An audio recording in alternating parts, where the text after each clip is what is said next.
A truly urgent message from Arab sources. The Al-Arabiya agency reports that the United States of America and Iran have finally agreed on the terms of a ceasefire. Moreover, the text of the agreement has already been published, and according to Al-Arabiya, the parties will announce it in the coming hours. And this agreement will greatly surprise you, because earlier the United States signaled something completely different. For example, after Iran's supreme leader Mojtaba Khamenei stated that he would not give his enriched uranium to anyone, Trump almost swore that the Americans would take that uranium one way or another anyway. Therefore, there are questions about the agreement that Al-Arabiya is now writing about. But don't jump to conclusions, there are some very interesting points there, so let's study them together. My name is Alexei Pechi, let's discuss this topic together, but before we start, I ask you to subscribe to this channel, give it a like, leave any comment you want, and be sure to subscribe to my Telegram channel, Pechi News. The link is in the description of this video. So today, the President of the United States of America, Donald Trump, promised that the United States will eventually remove the stockpiles of highly enriched uranium accumulated by Iran. In other words, one way or another, it will be the Americans who do it. The Americans will take possession of Iranian uranium. Quote, "We will get the enriched uranium. We don't need it, we don't want it. We'll probably destroy it after we take it, but we won't let them keep it."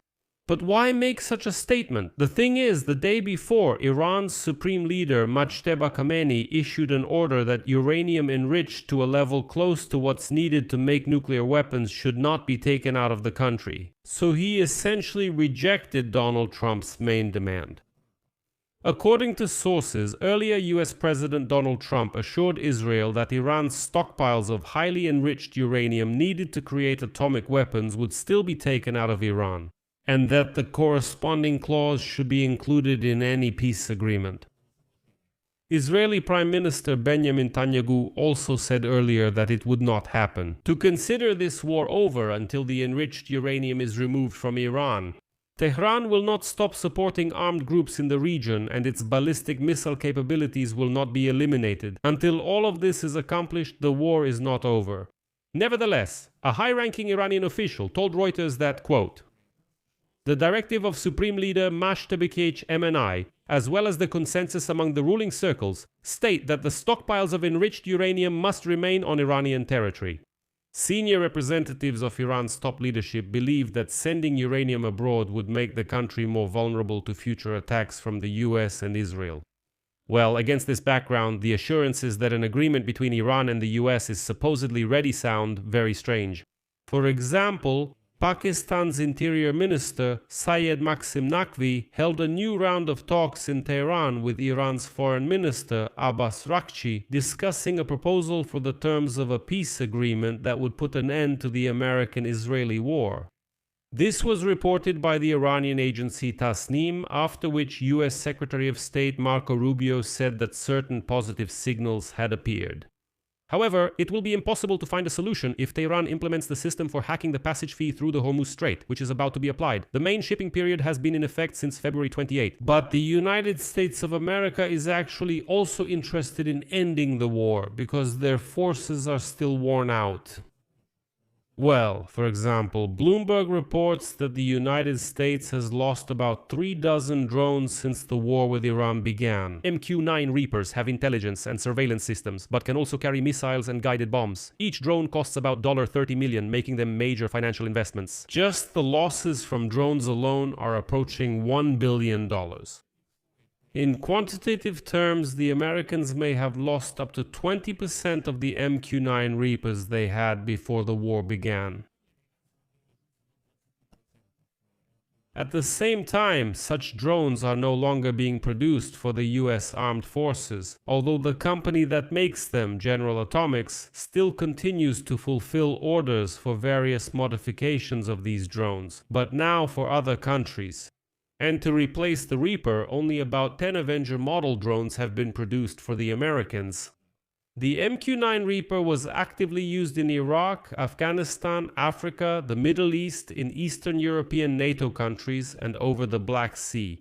In 2015, the Pentagon reported that this drone eliminated ISIS militant Mohammed Emwazi, who was involved in the executions of several Western hostages. The most famous victim of this drone was Qasem Soleimani, the commander of the military unit of Iran's Islamic Revolutionary Guard Corps. He was the organizer of almost all significant operations of the Iranian intelligence services and armed forces over the past 20 years. In January 2020, let me remind you, the MQ-9 Reaper fired missiles at a convoy in which Soleimani was approaching Baghdad airport. Along with him, several other high-ranking Iranian military officers were also killed. And against this backdrop, the Al-Arabiya TV channel reports that the United States of America and Iran have nevertheless reached an agreement to end the war and move to negotiations. According to the TV channel, the agreement includes the following points: an immediate, comprehensive, and unconditional ceasefire on all fronts, including land, sea, and air. A mutual commitment not to strike military, civilian, or economic infrastructure. The cessation of military operations and the end of the information war. A commitment to respect sovereignty, territorial integrity, and non-interference in internal affairs. Guarantees of freedom of navigation in the Persian Gulf, the Strait of Hormuz, and the Gulf of Oman. A joint mechanism for monitoring implementation and resolving disputes. Negotiations on unresolved issues will begin within 7 days. Permanent lifting of US sanctions in exchange for Iran's commitment to the terms of this agreement. Well, and the agreement will come into force immediately after the official announcement by both sides. As you can see, there is no mention of nuclear weapons here. No nuclear potential, no missiles. Proxy forces aren't supported, and the main issues aren't addressed. Therefore, it should be noted that this is more of an agreement simply to stop the war and move to the negotiation stage. In fact, this is what the Americans were talking about, that supposedly a 30-day negotiation period would begin. Well, let's see what Donald Trump will announce now. I'll leave it at that. Share your opinions and conclusions in the comments below this episode. Subscribe to the channel, hit the bell, and don't forget to like. That's all for now. Take care of yourselves. Goodbye, everyone.